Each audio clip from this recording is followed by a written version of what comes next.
canopies, trees in Indian cities, and so many leaves are attempts in this direction. She is also interested in action research like understanding impacts of development projects on urban green cover that can contribute even in a small way to bridging the divide between the binary of development and environment.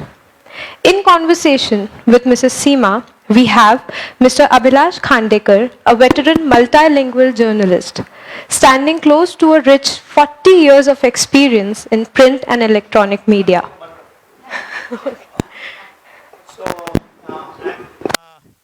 Extremely sorry. I'm extremely sorry. I'm wearing number of hats. So I'm one of the organizers, and there was a change in the program which was yesterday, scheduled for yesterday of the Union Minister for Environment Forest, and it was changed to today, and it clashed with this session, and I had a role to play there. So I'm extremely sorry to the author. It is absolutely unplanned, unintended, and there was no intention of delaying this session. So once again, profuse apologies. Welcome, Seema ji. So, Cities and Canopies is the beautiful book that she has written with Harini Nagendra, who is also my friend, and they both are from Bengaluru. And as we all know that the cities are expanding, and expanding at a very frightening rate. And what is the first casualty is definitely the urban biodiversity, the trees, the grasses and open lands.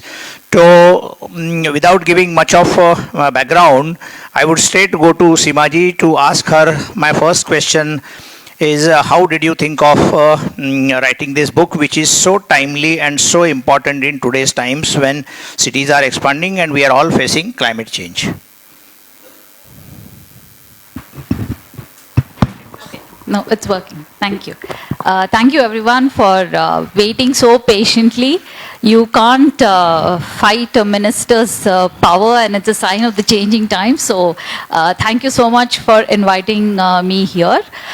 To answer your question, I teach students of the undergraduate and the postgraduate program. And one of the things that we began to notice, and I teach ecology and environment, and one of the things we began to notice is how depressing any conversation around environment is when we talk to the younger generation. It's usually about climate change, disaster, doom. And if you're a teacher, you can't be cynical all the time. You have to, you're teaching a very young group of students, and you can't start and end every class with saying the world is going to end, that temperature is going to rise, there's going to be floods, there's going to be disease, all that. So when Harini and me thought of writing this, we've always enjoyed popular writing. We do our peer-reviewed papers, etc. through our research, but we always enjoyed popular writing. We said we wanted to write a book in which people would feel hopeful. And we have been a part of many activist movements in Bangalore that for protecting the tree cover, and we see a value in that, but we also wanted to change the narrative of this binary of development versus environment and see how can we make people want to protect the environment from a very personal feeling or attachment towards it, because that is what is finally going to make anybody come out of their house on a Saturday morning to protect tree cover or any plant a tree or whatever it is. So that's how we thought the idea of Cities and Canopies came. And trees are an obvious, we both have grown up, we're lucky to have grown up around nature, and trees were something that we were always fascinated with, from the scientific angle as well as a very personal level. I've climbed trees as a child. I don't know how many here would remember climbing trees. I've climbed a lot of trees as a child, and I think I was very fortunate to have been able to do that. So yes. So, Seema ji, what you said is that about marches and protection of trees in cities like Bengaluru. We also had in Bhopal, our former Chief Secretary, Shri Parshuram Sahab, is an environmentalist and is a bureaucrat with a lot of conscious and understanding of people's issues. So we had taken out a tree march here to force the government to shift the smart city location in Bhopal, and the location which was selected by somebody, he had already retired by that time, but he would have stopped it. But that location had more than 20,000 trees in the heart of city, and it was picked up for smart city location, and most of the trees were to be felled. A former Chief Secretary, Mrs. Nirmala Buch, also walked with us from the bylanes and smaller localities of that particular area to protest to the government that trees have to be saved. You can shift the location of the smart city. What happened later is a different chapter we will have said. But very happy to see that these things are happening, and yet Bengaluru is a challenged city. Very recently I read the India Today cover story on Bengaluru and what all is happening to the lakes, all happening to, and last I spoke to you, I was in Bengaluru and my team was winning Ranji Trophy and I was sitting in the stadium, and after I spoke to you, my team won. So congratulations to you. So my next question is, I have read many books on trees and very few of them have come from trained foresters. Some of my forest friends are also here. Mr. R.P. Singh, who was director of Kana, must be sitting in the other hall. So most of the books have come from trained forester. We had Mr. Pradeep Krishan in the last earlier edition of this festival here. And I had him at my indoor annual environment lecture in December. And the well-known author of Trees of Delhi and Jungle Trees of Central India, we all know about that trees. So what is your experience of writing a book on trees? Because this is something and kind of the promising and a new genre as far as authorship is concerned. So we have, to be very frank, stood on the shoulders of giants. Pradeep Krishan's book, Trees of Delhi, is a huge inspiration for us to write something like this. What we have done is, nothing of what we have said in the book is new. Everything is out there. There are a lot of people who have much more expertise than us to write maybe about several topics. But I think what worked for us is that we see trees as very multifaceted. You know, an ecologist may see a tree from what are the ecological benefits that the tree is giving. Somebody with a religious belief will look at a peepal tree and say, oh, this gives me, there is a sacred or a religious element to it. But for us, it was a gamut of things, biodiversity to the sacred and religious, and we're not dismissive or supportive of anything. We have just presented, in, as we mentioned in the introduction itself, a khichdi. And khichdi is comfort food. Everybody eats khichdi when they feel really, when they are ill, right? And everybody is familiar with it. So that's how we have presented it, something that we can instantly relate to, but we are also learning something new. I think when people who are embedded in a discipline, be it ecology, history, they tend to write with that focus. For us, it's the interdisciplinary lens that we have relied on. So I would like you to elaborate further, because you have repeatedly written that trees are many things to many people. So that you have just touched upon that. But would you like to say something more about trees? Because trees are something which we as society must not forget their contribution to our own living. True. But as you mentioned, Mr. Parashram is here, who is a bureaucrat. For a bureaucrat, his concern may be a road widening project because there is a demand from certain group of people saying there is road congestion, please cut the tree. That same tree is a source of fuel wood for the daily wage worker who is returning home. Or it is a space of shade for a vendor who is puts his shop. If you notice, vegetable vendors and flower vendors usually prefer the shade of trees. And we've done this, we've asked and we've published a paper on this as to why people prefer trees, vendors prefer under trees. And that's because the perishable products that they sell are protected by the shade of the tree. So the same tree, if you follow its trajectory through a day, it has several people using it at several different times, several perceptions about it. Now, balancing that perception in a very urbanizing world becomes a huge challenge.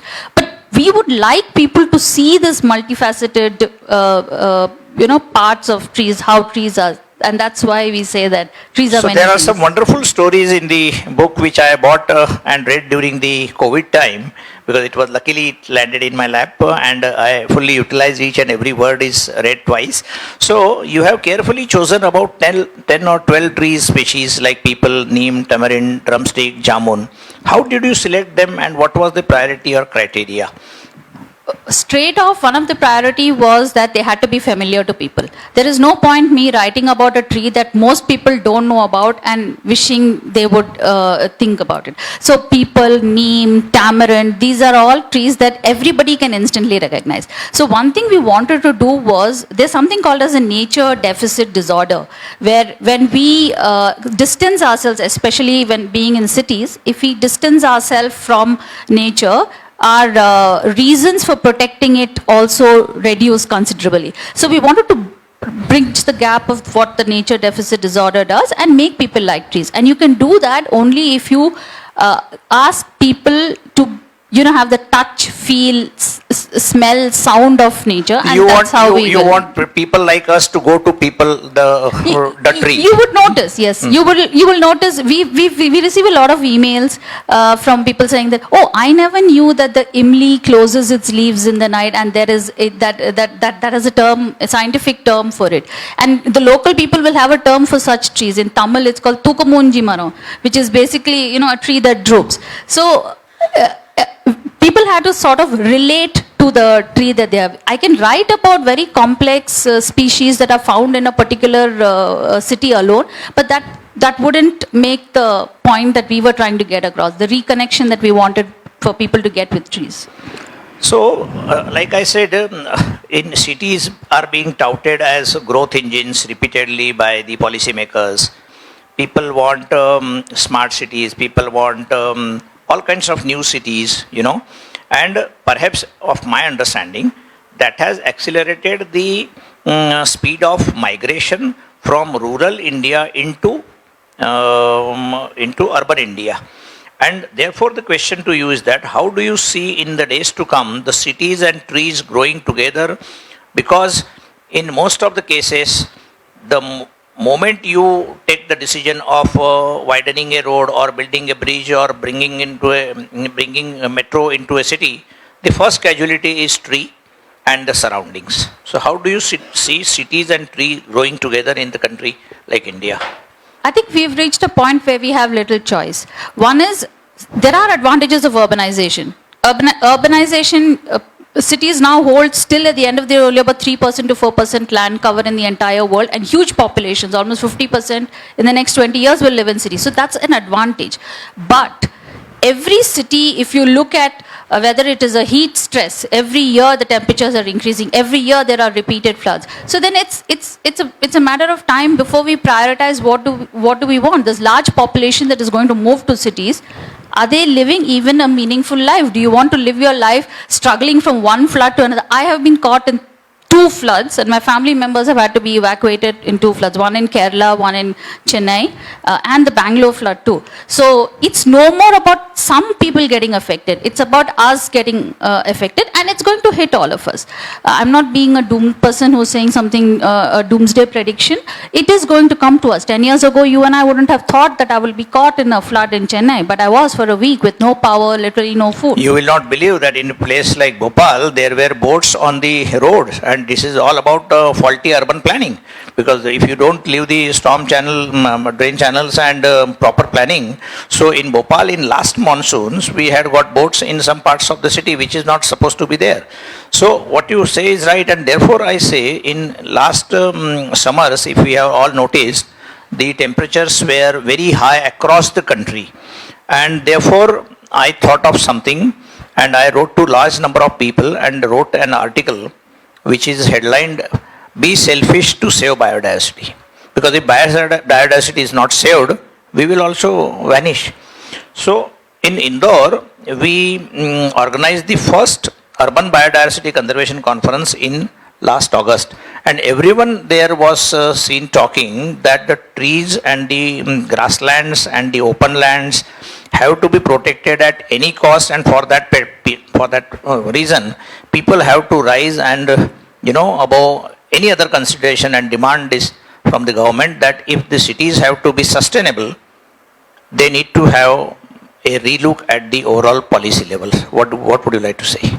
I do agree. Because if you said Chennai, yeah, Bangalore, I am talking of Bhopal, there are many other cities which are in a bad shape. Most cities are having some kind of extreme event or more frequency of extreme events. So since you brought up smart cities, one of the bylines of smart cities used to be, smart cities are for smart people. So I don't know how many of you all wake up every morning feeling smart, but I don't wake up most mornings feeling terribly smart. So what are these smart cities? A smart city should be something that is providing that environmentally, what you call a sustainable way of living for every person, irrespective of which group of people they are, rich, poor, whatever they are, men, women, children, everybody. So I think urban biodiversity has many, many uses. I think we've gone beyond the point where we need more research on this. So when urban planning is happening, if every single time we are going to prioritize only the road, the flyover, or the metro, it will come at a cost to us. And I want someone to show me whether there has been a single place where traffic congestion has improved by cutting trees and by removing and by adding roads. I don't think. Bangalore is a perfect example, and you mentioned Bangalore. The Supreme Court has just said a couple of days ago to Chandigarh, which was planning to cut trees, that please don't go the Bangalore road. So Bangalore has now become sort of a precedent in a Supreme Court judgment saying that, don't become a city like Bangalore. And we are not proud of it, but that's the reality of it. So we in Bhopal also, because since we are sitting in Bhopal, Bhopal also had, and we used to, take pride in the fact that Bhopal had large number of trees and it was one of the most green capitals in the country. But slowly that is also vanishing because of various reasons that we spoke. But what is the solution? Somebody told me, and your book also has mention of many small towns across India having sacred grove. हम उसको देवराई कहते हैं मराठी में, and you have written kavas in Kerala. Kaval in Kerala. So this is a traditional and very old system of protecting trees, but are the new people in the society aware of this kind of conservation effort? They are not aware, so it is maybe our responsibility and job to make that awareness. So I'll give you an example. There are these groves called, they are not sacred groves, they are called Gundutops in Karnataka. And we have been studying that as a part of our research, and we got it published again in a paper, the usual academic thing. And then I saw that some of my students in the undergraduate drew very well. So I asked them, look, I'll give you my the peer-reviewed paper, I'll give you the photographs of my field work, I'll give you the field notes. Can we do an illustrated story of this? And we brought out an illustrated multilingual booklet, and I sent it to the principal secretary of the Panchayat and Rural Department, because we had worked with them during the COVID crisis. And she looked at it and she said immediately, she's promoting libraries across Karnataka.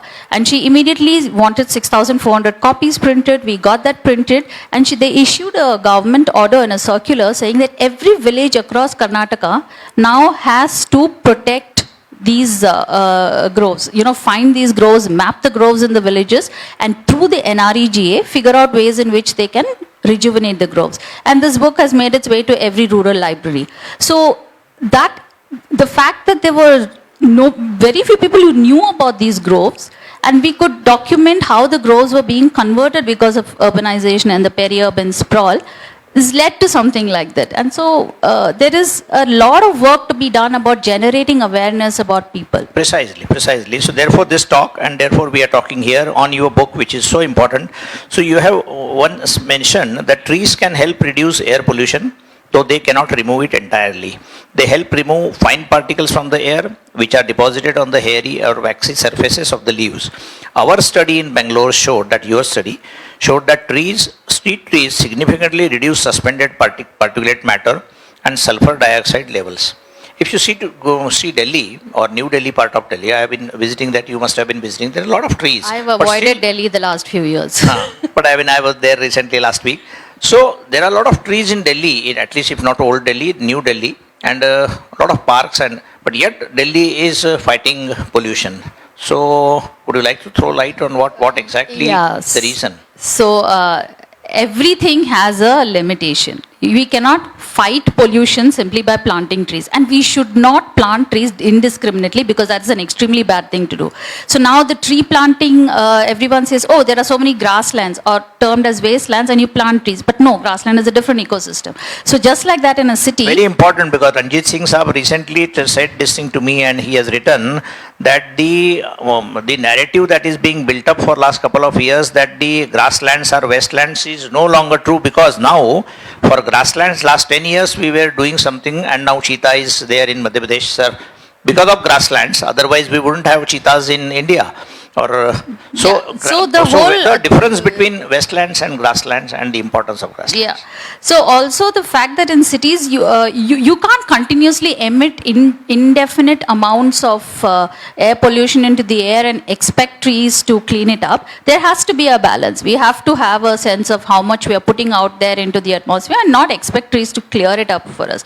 That I think is not a reasonable argument to say that okay, Delhi has trees, but you need to reduce the emissions, change the way, change the kind of fuel and energy that we have committed to, and then Of trees course, of will course. just- But in Delhi, people tell me that because whatever they are doing to Aravalis, the pollution is growing in Delhi. That is also one of the reasons, perhaps, or the Parali, and there are many other reasons, Yes. as we know. It is so again, definitely a trying to reason. connect trees and the cities and the pollution. So what you have said is correct.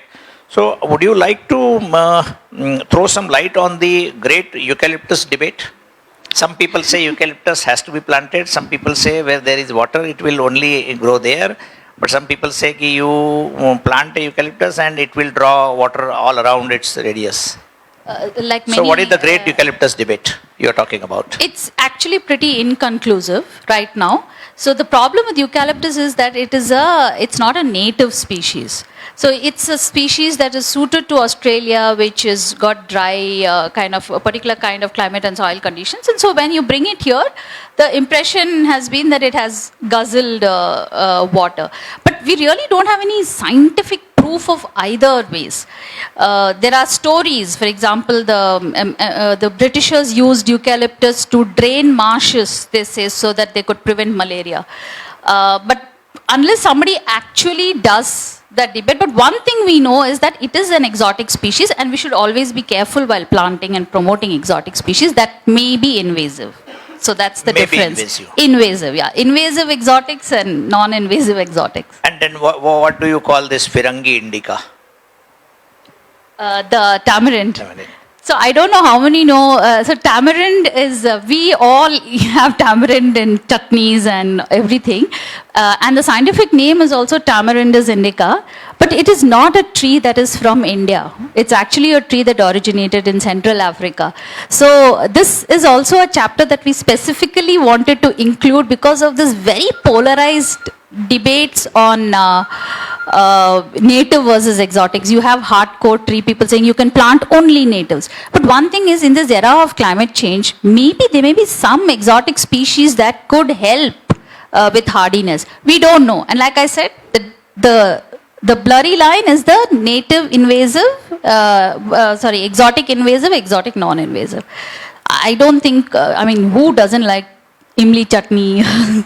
So even though it's exotic. So I told you yesterday informally, Parshuram Sahab, you may be also knowing that there is an area in Indore, and the legend as is that it is called Naulakha, and there are 9 lakh imli trees in Indore, and my father used to tell me that if a man starts walking on the trees from one end to another, it will take about 5-6 kilometers. He doesn't have to come down. So that kind of plantations had been done by our forefathers in the cities. And now what we are doing to the cities is that what we spoke. So what is the future that you are seeing? Again, back to because Pradeep was there in Indore some time ago, and his 2 top books, Trees of Delhi and Trees of Central India, have come from a person who was into filmmaking.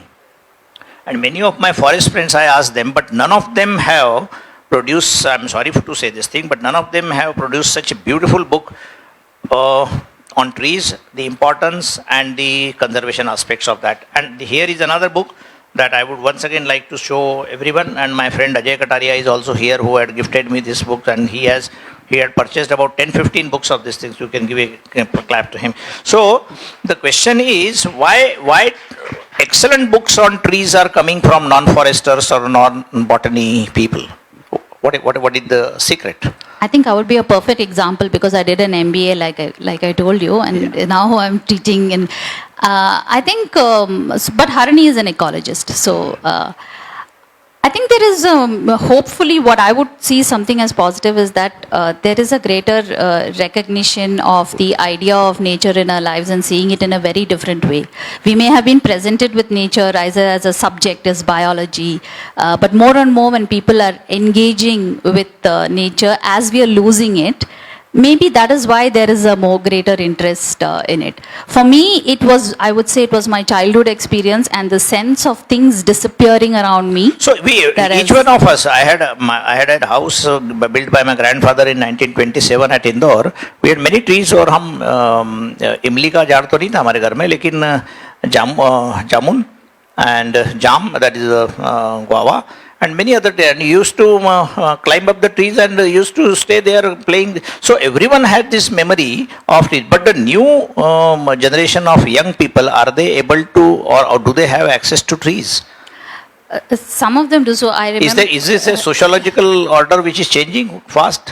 Actually, Besides environment, children don't have as much access to trees, but I would actually gently lay the blame on parents' doorstep, because I think parents have become more and more scared of letting the children play out. Ant will bite, bee will bite, you will fall down. There was this lady after a talk in Bangalore, she came and said, can you help me? My son, he's always spending his time on the tree in our apartment complex. I said, excellent.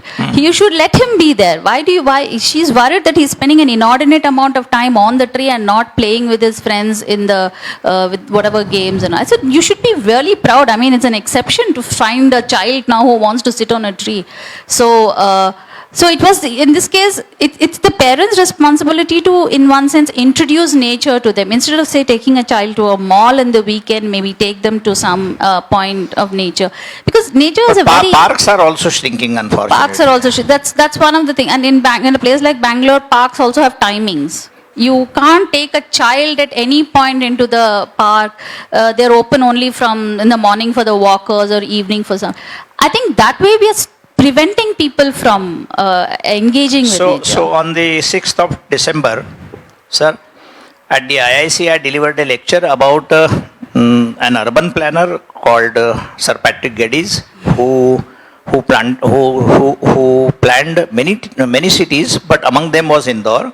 And the organizers had called me for speaking about that Indore report, in which he says that there has to be large number of gardens to be planned, trees have to be understood, avenue trees, different gardens, and there are about 15-20 pages in his 1916 report, which was submitted to Maharaj Holkar, about the importance of nature, rivers, trees and parks. And in today's times, the urban planners, I don't know what is your experience? Are urban planners talking about trees, parks, protecting open lands, or keeping an open land is also a development? It has not dawned upon people. What do you suggest? The green management is limited to a percentage figure. Every city has to have 4% or 5% or 6%, whatever is the figure that a WHO and all have decided, ratio of people. Its planning has become that. But I won't say that all is lost, because we do engage with students from architecture, like the Ahmedabad school. And more the teachers the faculty have been reaching out to us saying, can you do a session for our students on, how to integrate ecology and environment into urban planning. So all is not lost, but we have to change the way the where the training of these students are happening. It's if they're getting trained saying that you're an urban planner and your only job is to think about built area, then they will come back, become planners, whatever, and think only like that. It has to be, the syllabus itself has to change in the architecture schools or the urban planning schools. And also, like what I spoke about urban biodiversity conservation, if the smart city CEOs, if district collectors, if municipal commissioners, they don't understand the importance of, and if they don't take a stand, then I don't think urban trees can be saved. Yeah, I think we have reached a stage where you need the government to put pressure. Right now, if anything, the push for urban greenery comes from court cases that are filed, petitions, stay orders, etc., which is not the way to go to plan cities. And we are still, our second tier cities are just urbanizing. So actually, if that has to happen, then the entire way we think of urban planning has to change. Because now it's a fight between, the activists, the courts, bureaucracy, and people who want development. I'm also a part-time activist, and I'm last 30 years I have spent in protecting a wetland, an urban wetland at that, and it's very difficult. It is. Very difficult. In a city like Indore, I can understand what is happening in Bengaluru. Would you like to read one of the important pages for the audience from your book? Something you would the narrative and exotic and the identity crisis of trees, something what you like. Maybe about tree communication, how trees talk to each other. Yeah, that is very important. There is another book on that. Hmm? Tree communication is very important.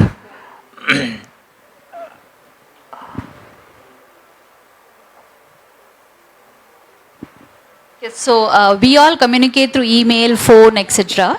But trees actually talk to each other too. They are passing messages. So I'll just read a small bit about trees and how they communicate. There are different ways of how they do it. In 1997, while studying the forests of British Columbia for her PhD thesis, Susan Simard made a discovery that revolutionized our understanding of tree communication. Trees of two different species, Douglas fir and paper birch, were in constant conversation with each other even though they were hundreds of meters away. These trees sent messages to each other via an underground network of fungal threads or mycelia which connected roots of different trees. During the summer, the paper birch trees produced more food than the fir trees, which were in the shade of these larger trees. During the hot months, the birch trees sent food to the fir trees via the mycelial network. In the winter, the birch trees lost their leaves and could no longer photosynthesize food. Fir trees, which retained their needle-like leaves, not only generated food, but also passed on some of it back to the birch trees. Using this network, which some scientists have dubbed the Wood Wide Web, we are all familiar with the World Wide Web, but this is called the Wood Wide Web, trees were able to support each other during times of plenty and periods of stress. Trees of different species also talk to each other and take care of each other. Especially relevant for us in cities, research on forests shows that mother trees, the oldest trees in a region, are essential for the survival of the entire community. The trees are connected to all other trees. When they are cut down, other trees send food to them via the underground fungal network. In forests in Germany, tree stumps cut over 500 years back have been observed to be alive, even though they lack branches and leaves, all because their neighbors are sustaining them.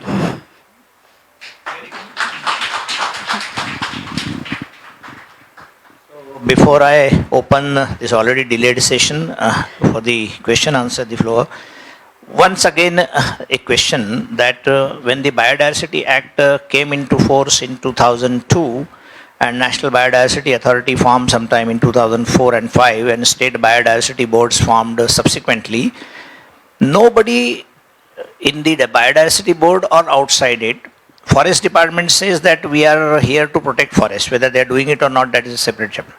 Biodiversity boards have been created for the last 20 years and they are saying that we'll try to conserve butterflies and insects and trees, etc. But somewhere where already the biodiversity hotspots are doing well.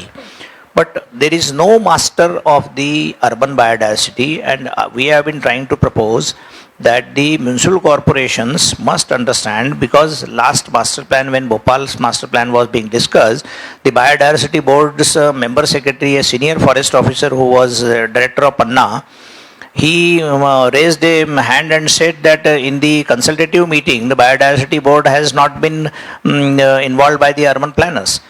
So going forward, urban biodiversity is very important, and researchers and scholars like you in the Azim Premji University, how, in what way can they come forward and support various cities in the country to help implement the Biodiversity Act's provisions and also create awareness?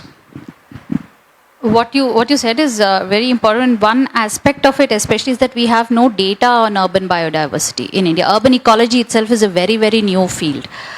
So one thing that we hope that we want to do through our own students in the university is to start collecting baseline data in cities quickly, as quickly as possible, about different species, urban species, both flora and fauna, and put it up as a citizen science project that is freely available.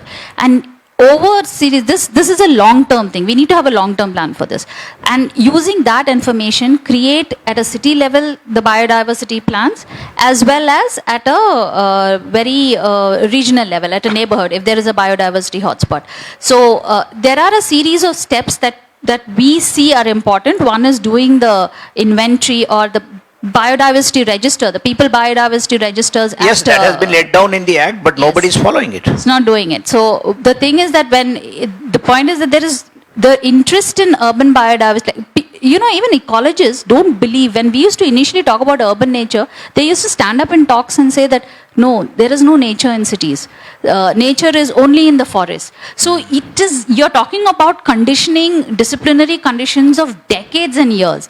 So when the ecologists themselves deny there is ecology in cities, we are still a long way. But slowly, yes, like you showed your urban biodiversity declaration of Indore, many cities will start doing it. It's a matter of time. I want other cities also to, play their own role, because every time we can't do it in Indore, or every time my organization, Nature Volunteers, can't take upon the responsibility of doing this thing. But the fact remains that people must first understand that the tree cover in the cities, the parks, the rivers, the wetlands are shrinking very fast than what they think. And then should come forward to protect that. Government alone may not be able to do that, may not have the understanding, because their narrative of development is entirely different than what of the environment people. And in the neighboring room, the Union Forest and Environment Minister had just said about 15 minutes ago that Vikas or Paryavaran साथ साथ में जा सकते हैं. I don't know how it is possible. But what we are seeing everywhere is that the policy says, forest policy, that 33% of tree cover in the country, already it is much less.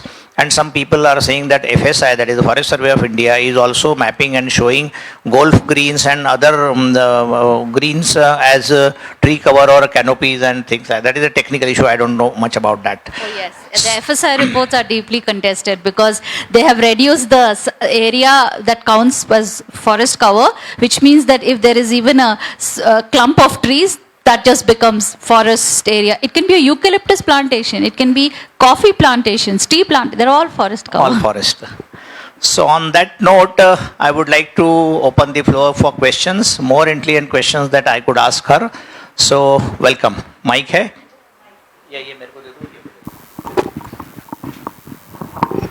Anyone wants to? Parshuram sir.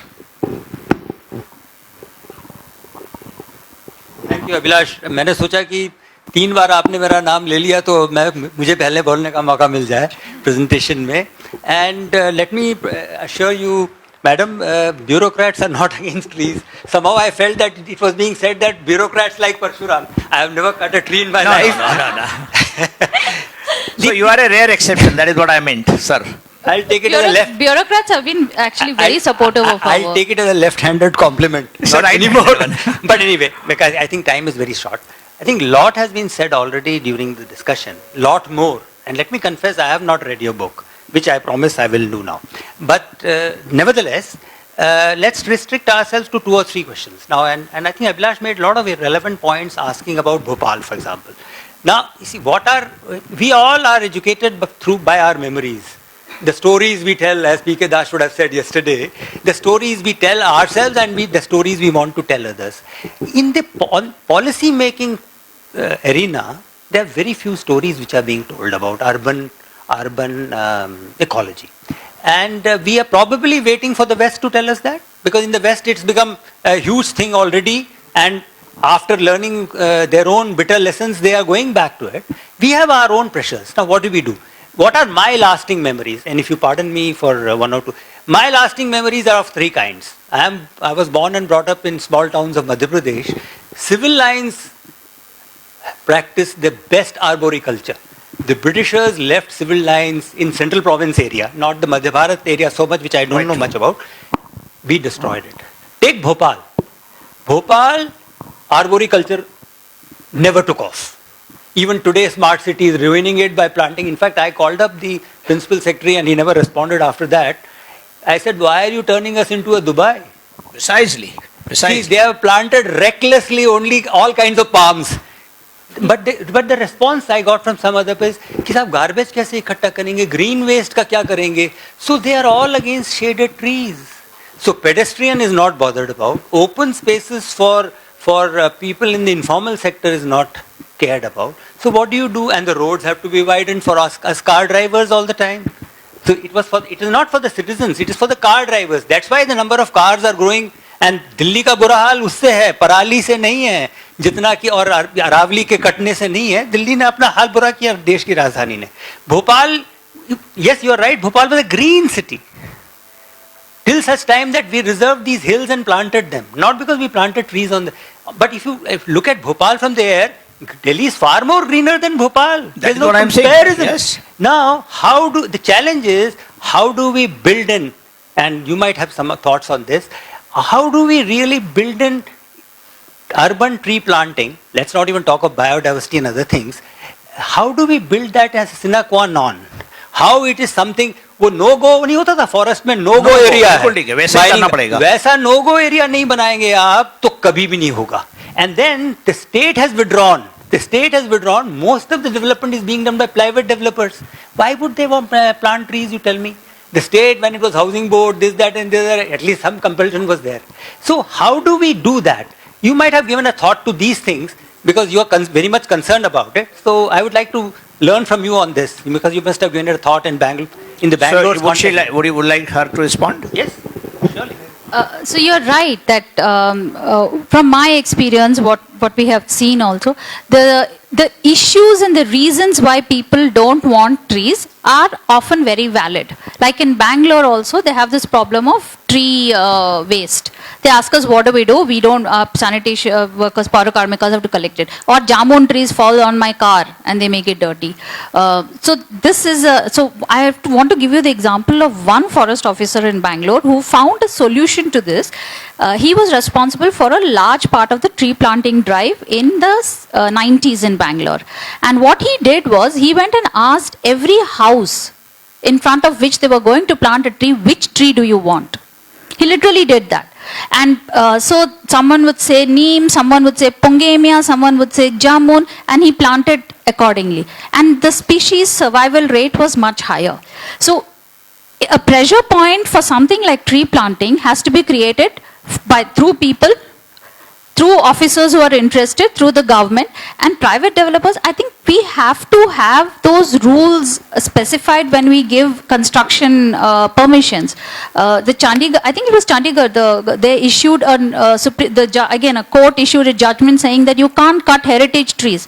That has become a precedent now in other cities. So if there is a large peepal tree or a banyan tree, you can't cut it. So these are rules that, and we are trying to do that in Bangalore. Now we are looking at the comprehensive urban mobility plan of Bangalore, and which has a plan for what roads, we now know what roads they're going to cut. Of course, there are ad hoc projects that are being approved, and we are trying to see, every time the protests that we have faced is, we have already decided the alignment of the road, we cannot change it now. So we said, okay, you have this mobility plan, please, we will tell you how to align the roads based on the tree cover. It's not easy, but between the activist pressures, between the people's protests, a little bit of pushing from the courts, we are hoping that there will be some change in the way it's not going to happen overnight. But another thing we can try to do is not make the same mistakes that big metros have made for the smaller cities, which is the second tier cities are going to see the maximum mobilization. So let's not make that mistake there. In fact, we have this constant argument in Bangalore, me and one of the person who's the most active in the legal thing. I say that, look, I'm going for the low-hanging fruit. Let us try the smaller towns and cities. He's like, no, I am old, but I want to continue to fight for cities like Bangalore. So Azim Premji University is starting a branch here, and you may like to get a transfer here so that Bhopal will benefit. So last question. There's so many hands. Sharma ji. Sharma ji is a very senior forester. JP Sharma ji ko dijiye mic. All of us know that lantana is an exotic species and it is a nuisance to our forest. Still, dwarf varieties of lantana is being grown in cities like Bhopal and Bangalore. I have seen. Who is responsible for it? So I would say you're a forester, so maybe, but no, I guess, see, the idea is lantana looks pretty and it's a wrong choice. I have seen lantana planted in a forest office in Bangalore. So it's not just about, it's some people, not all species are also invasive of lantana. Some species are not that invasive. It's a wrong decision, and whoever has taken it clearly hasn't thought ecologically about it or the danger that lantana can cause. So it should be that's exactly why we should have an inventory of trees that are native, trees that are there, and then see what should be there, what should not be there. So every good thing has to come to an end. Ahluwalia जी, आप madam से बाहर hall में चाय पिलाइए इनको मेरी तरफ से, क्योंकि मैं बहुत लेट हो गया था इस फंक्शन में. सो उनको चाय पिला के आप वहाँ पर प्रश्न पूछिए. I need to now sign off. Thank you so Thank much, you. dear speakers. And once again, That was- extremely sorry for the delay. I couldn't have, because No problem. I am the Thank organizer of this thing. I had to do a number of things, but thank you very much. That was indeed a very informative session. Now, may I please request Reema Ahuja ma'am to please come forward and felicitate the author and discussant with a memento as symbol of our love, respect and gratitude. और इनकी तरफ से मैं भी माफी मांग लूं because we kept you waiting and we kept our audience waiting. अगला क्या है? The memento, ladies and gentlemen, is also a mascot of Bhopal Literature Festival. And we'll grab it that way. Yes. Up. Let's all go to Newcastle. हाँ, let's all go to Newcastle. आपको भी लगे कि हम देखिए आपने मंच पे आपने आके मैं हमसे बात की तो आइए come back, please hold yours. She's angry. She's calm down. Thank you.